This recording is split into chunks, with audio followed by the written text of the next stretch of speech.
Hello, and welcome to the Applying to College information session. I'm Mrs. Allworth, and I'm going to lead you through everything you need to know about applying to college.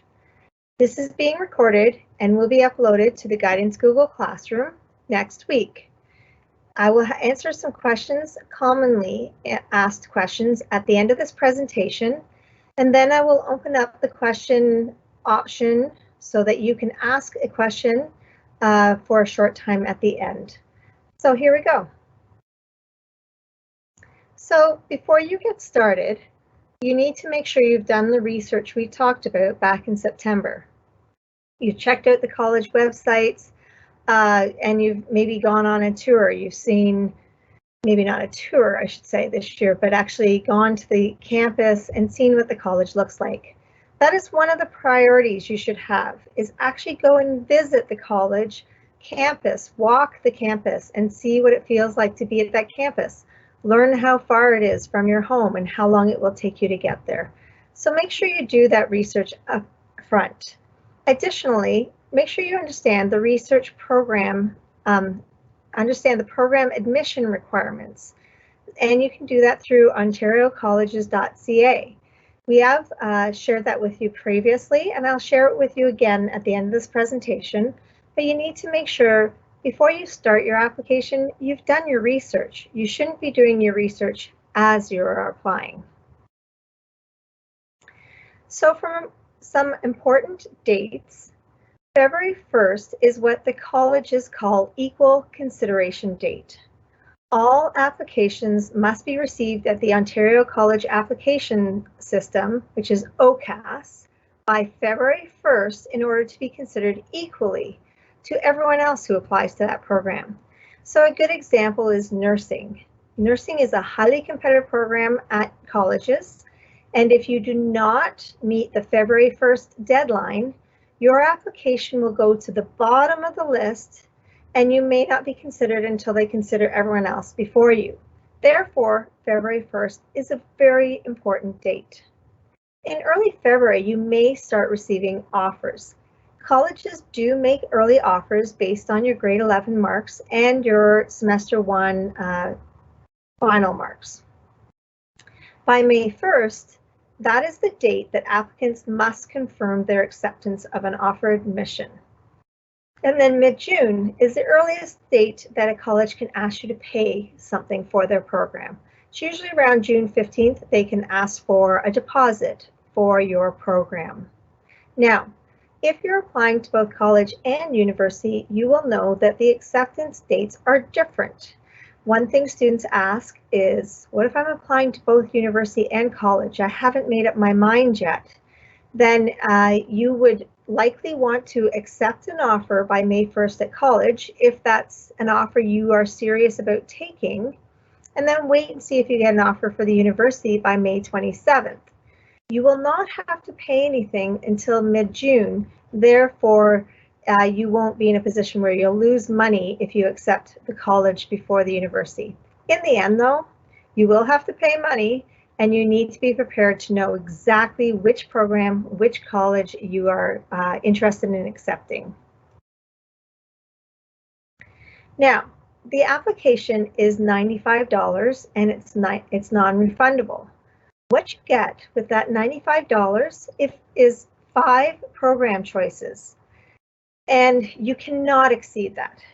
The colleges have agreed that they will only allow students to apply for up to 5 programs. Now, they have another restriction. If you say, okay, well, I really want to go to Humber College, that is my #1 college, so I'm interested in a couple different programs at that college, they will allow you to apply to up to 3 programs within that college. You cannot apply to 4. Now, the other way to look at it is maybe you really want to get into, let's go back to that example of nursing, really want to get into a nursing college program.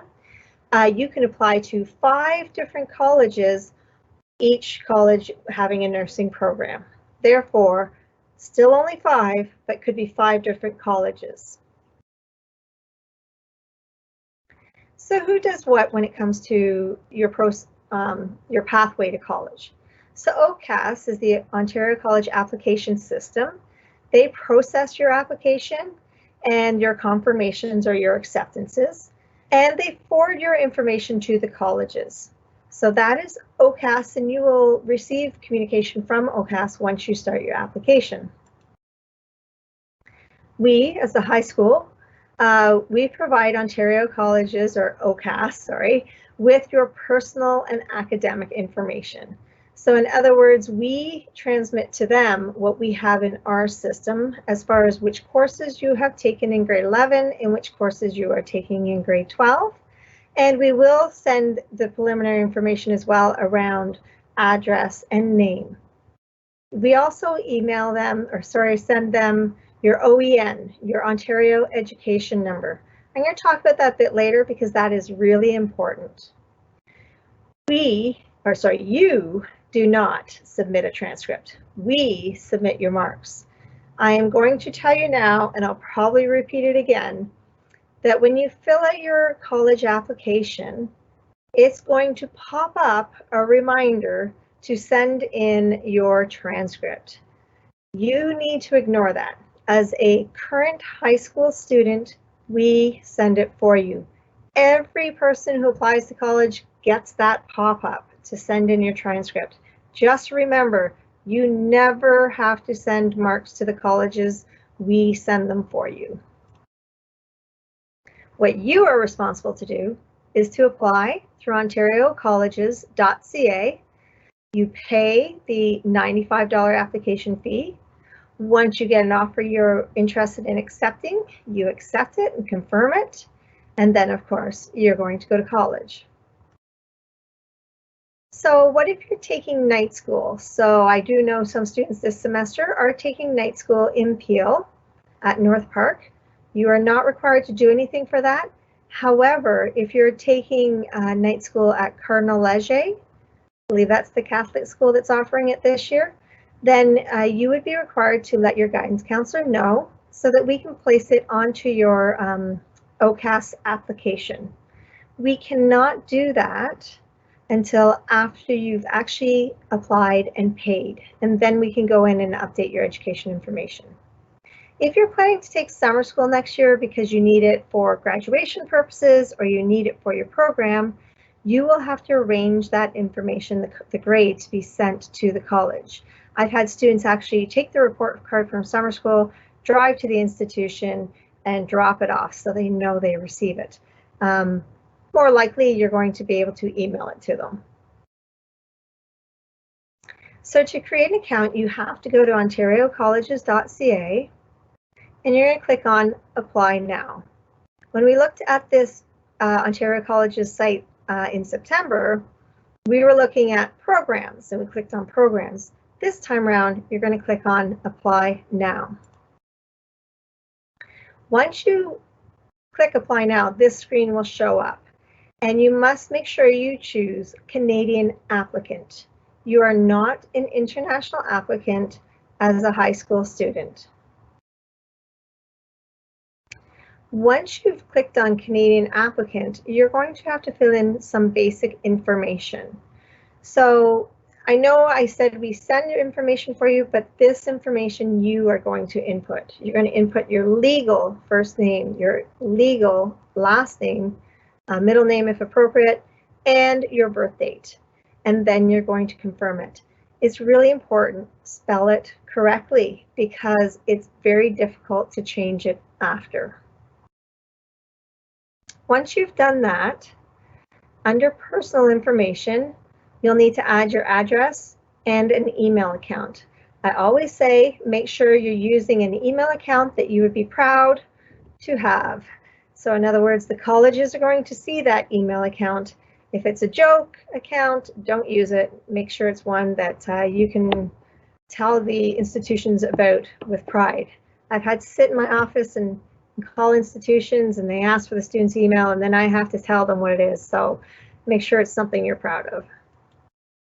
For education, you will be prompted to update your education. I'm going to show you what that means. No, you're not going to write in your classes and your marks or anything like that. What you are going to be confirming is what your education status is.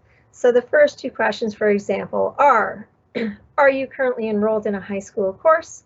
And in your situation, you're going to say yes, because you're in high school. Have you graduated from high school or earned a high school equivalency GED? And your answer is going to be no. So what you're updating for education is very straightforward. Now, if we go on into the questions, I'm pretty sure the next question is, are you already in a college program or a university program? Because some students applying to college have already completed university or have already been at a different college. So those questions, you need to read them, understand them, and answer them. Obviously, you're going to say no to university or college. You are not currently enrolled in a university or college. So here, you're going to choose Central Peel Secondary School and input when you began attending. If in grade 12 and you started in grade 9, it will be September 2018.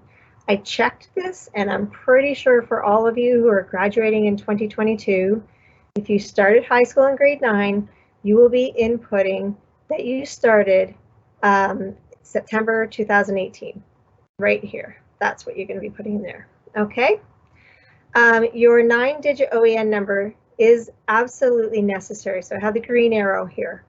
It is important that you put your OEN number because that is what we send to OCAS with all of your education information, all of your classes, your credits, and your marks. It is your OEN number that connects the two pieces of information. So therefore, find your OEN number on your report card. If you're having a difficult time finding an old report card that has your OEN number on it, then you can email Ms. McGee and she can provide it for you. But it is very important that you put that in. Once you're done your profile, you can now click Apply. If you actually go out and leave and come back and log in, then you're going to have to create information again. And it's important for you to know that you have to create your own login. So you have to use your own email and your own password. It's not like university where they send you a PIN number that you have to use. You actually create your own account using your own email and your own password. When you start applying, it is really important to make sure that you choose the right year. The reason this is because in the application, they actually still have students that will be applying who have already graduated, who are applying for before July 31st, 2022. So in other words, maybe they're taking a few months off and working and they're planning to go to college in January, or maybe they're planning to go in May. They will be applying under this different link. You are applying to attend college after July 31st, 2022, okay? I had to play with these numbers because they didn't have it updated yet on their presentation, so I wanted you to see that this is what it's going to look like. It's going to say 2022 to 2023 is going to be your first year, and it's between these dates.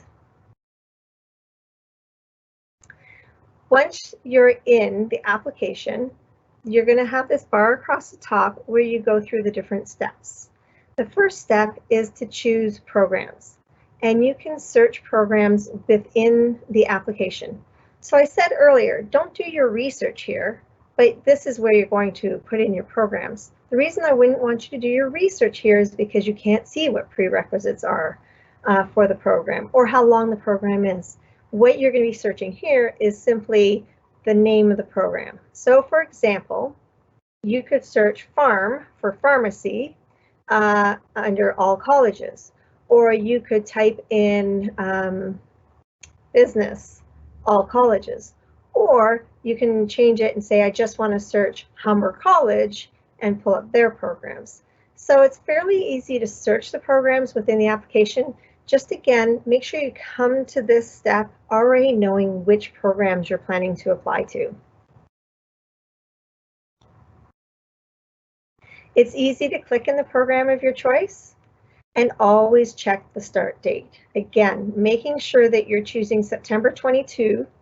Now, if you're thinking you're going to be that student who's going to take off September to December and work, and you want to start in January, and the program has a start-out day for January 2023, by all means, you can choose that. Just do not choose prior to September 2022, because any student who is here for the full year at Central Peel cannot start before September 22. You can order your choices 1 through 5. It's not required. It does not impact how the colleges will look at you or accept you, but it's a good thing for you to do so that you can rank your 1st to 5th choice, so that you will never forget all the research you did back in October, and you will not forget what's your 1st choice versus your 2nd choice versus your 3rd choice. So it's a great idea to rank them. After you've put in choose program, you'll notice it says order transcripts. You're not going to be doing that. You're not going to be ordering transcripts because, as I said earlier, your marks will automatically upload from us. Even though it tells you to put in your transcripts or to order transcripts, you're not going to do it. It would be a waste of extra money. The next step is to review your application, and you're going to look at the programs you applied to and make sure your information is correct. And then you get to your last step, which is your payment. So you can see that this process can be a very fast process. It doesn't take a long time to apply. As long as you've done your research before you get to this point, it will go quickly. And you'll be able to put your programs in, you'll be able to review it, and you'll be able to pay all at once. If you don't want to do it all at once, you're more than welcome to go into your application and out of your application. It will save your information. When you get to the payment, you have options. You can pay with a credit card or you can pay through online banking. Just to state about this, make sure you actually click process transaction at the bottom. If you do not, the colleges will never get your application and it will just hang out there in limbo land. So make sure that you do insert the information and then click process transaction. After you've applied, you'll be wanting to check out your application on a regular basis, because in your home screen, your dashboard, you'll be able to see any messages that are sent to you from OCAS, and you'll be able to see any offers that you receive. You'll be able to start seeing the offers, the important messages, and anytime that we update your marks. Some programs will have additional requirements. I'm going to use the example of Centennial College has a transportation apprenticeship college program, and they require an interview and a test. So you actually have to sign up for that. If you're applying to an arts-based program, there's likely going to be some type of portfolio or audition. And if you're newer to Ontario, in the last 2 to 3 years, you will be required to establish English proficiency. So schools see all your grades from grade 11 on. We do not hold back any courses for you. You can't ask us to not send some courses. It's called full disclosure, and we are required to send all of your grade 11 and 12 courses. The transmission dates are slightly different this year in that in mid-November, your semester 1 midterm marks will be sent. Mid-February, your semester 1 final marks will be sent. And late April, your semester 2 midterms will be sent. Now, again, I said that a lot of offers are going to come out in March. Those offers are going to be based on your grade 11 marks and your semester 1 final marks. And there may be conditions with your offers that you have to meet. So for example, if you're applying to a health-based program and you need to complete Biology 3C, and Biology 3C in semester 2 for you, then they can make that a condition that you complete that course, and they may give you an average that you have to reach for that. So in July, we send the final transmission, and this is important because that's when we send whether you had your diploma granted. Did you complete your 40/20 hours? Again, reminding you that this year only our grads are required to do just 20 hours as opposed to 40 hours. The OSSLT is waived for this year, so you do not need to worry about that. If at any point you're looking at your grades and you feel there's an error between what you got on your report card and what is in the OCAS system, then you need to let your guidance counselor know. So for scholarship information, we talked about this in September, but I do remind you to check out yconic.com. Oh, sorry. That's where a lot of the community scholarships are posted. Colleges have scholarships and bursaries as well that you may be considered for, and you may have to apply. So you can look on the college website to see their financial office, what kind of scholarships and bursaries they offer. And in February, we will be doing the How to Find Your Post-Secondary presentation. So that is usually focused on OSAP, the Ontario Secondary Application Process. So that OSAP link is open now. Sorry, I'm getting caught up there. OSAP is open and available for you to put in your information. It's a lot of information. You need your parents' income, you need your information as well. And then you can see how much money they would offer you, either in the way of a loan or a grant, based on you going to college, possibly living at home, and transportation. You can put in transportation there. And then you can see if you are eligible for any money. It will not be finalized until May when you accept your college offer and finalize your OSAP application. If you need more assistance with your application, on the Ontario College's site, and I'll be showing that in a minute, they have lots of step-by-step guides and videos on how to apply. More elaborate than the one I'm doing right now. If you have an IEP or need support service, they are available. Every institution has a support office. And if you have an IEP, you're going to want to find out how to provide that IEP to that college. There is a website that I checked out again, and it is still up and operational. And it does give you some information about the individual colleges and their support services. So now for our questions. I'm going to address the top questions I usually get. After that, you will have the opportunity, a few minutes, to ask some questions that I may not have answered.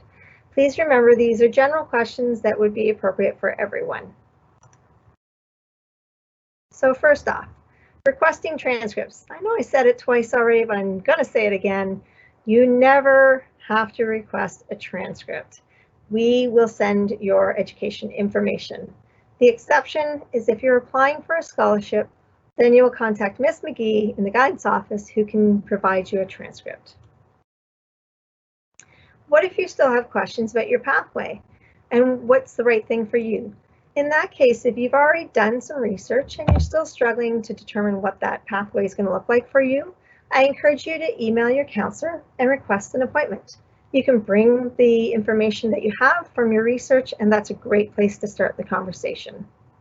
If you don't know what you want to do, as in, like you're just not sure what's the right type of career for yourself, I would really encourage you to go back to my blueprint, which you did in grade 10, Who Am I, and redo it. You can cross out what you did in grade 10, answer the questions again because you're older and wiser now, and see what occupations link up with your answers in that Who Am I. There's 5 surveys you can do.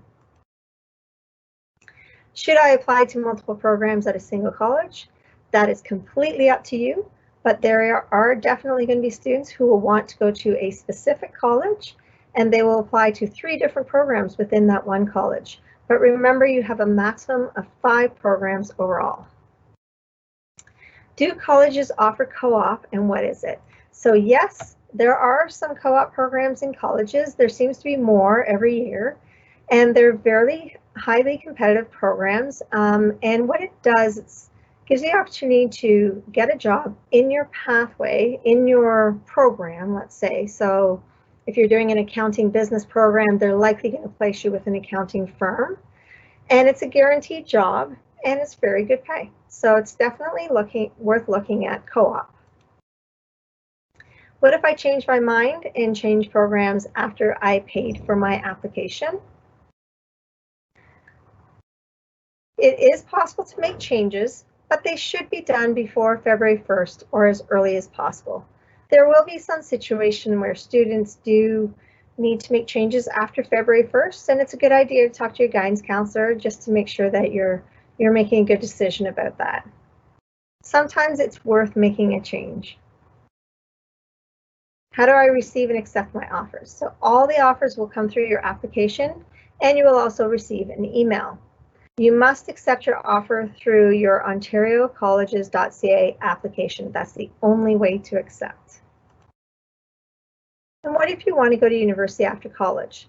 So this is a growing area that students go to college for a couple of years and then they transfer to a university. So I've included this website, and I'm going to show you this website now.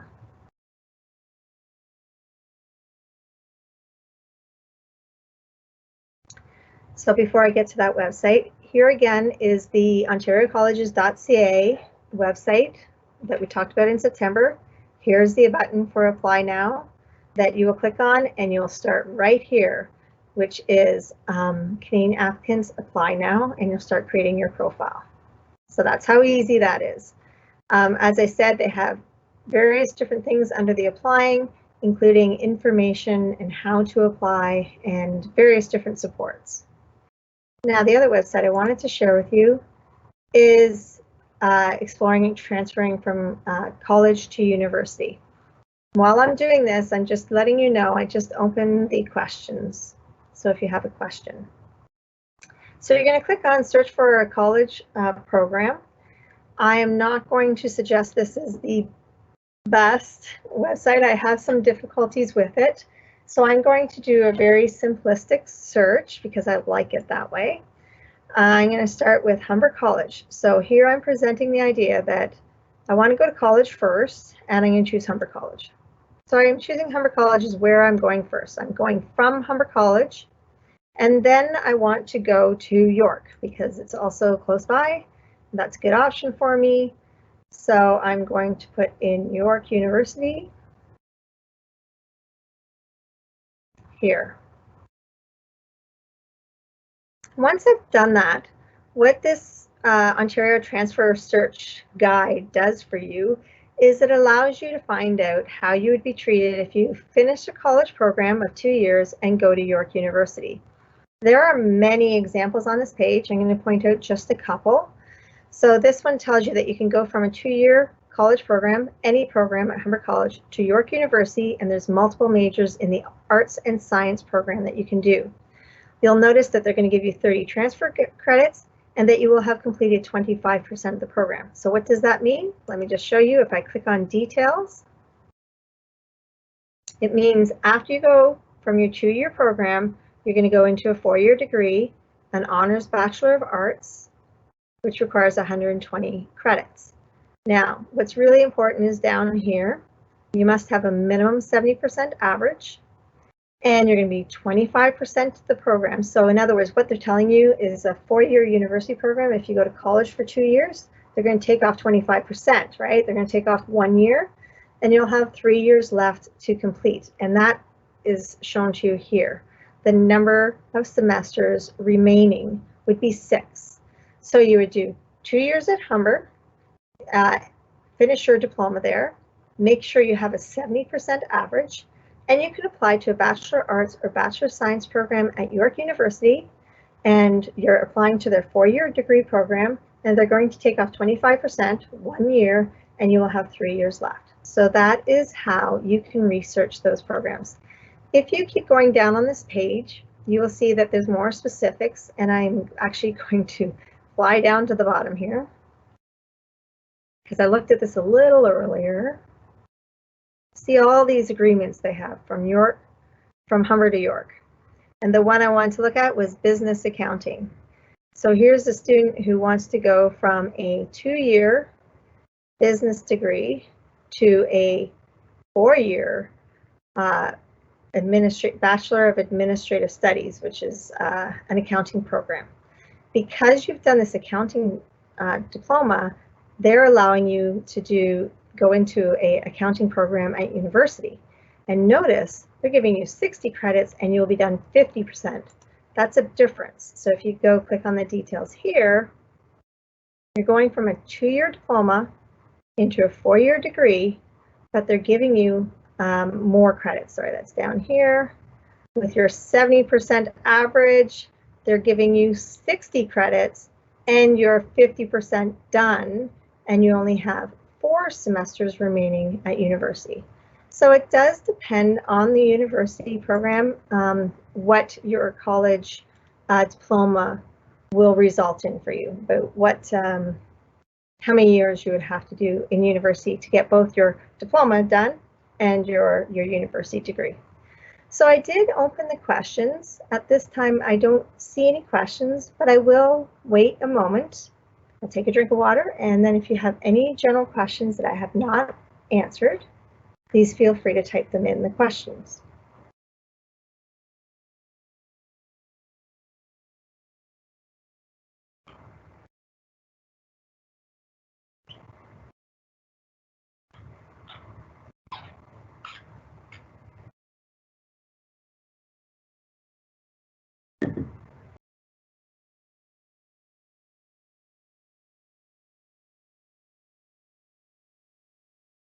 So sometimes it's hard to think of specific questions right now because you're just not at that point yet where you're applying.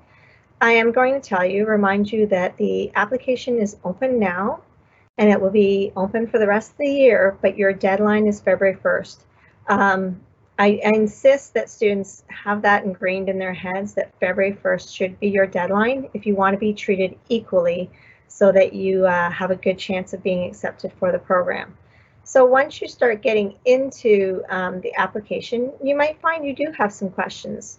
And I would encourage you to come to our guidance pop-up table, which runs every Tuesday and Thursday at lunch. You can come and ask your questions. And if we can't answer the question at the pop-up table, then you're more than welcome to contact your guidance counselor by email and maybe set up an appointment with them or just ask the question in the email and maybe the question can be answered that way. So at this time, I'm not seeing any questions, so I will close the questions. Oh, sorry. Go back here and just say thank you very much for attending this session, and I wish you all the best in your applications. And if there's anything we can do to support you, just reach out to your guidance counselor and we can help you. Thank you very much and take care.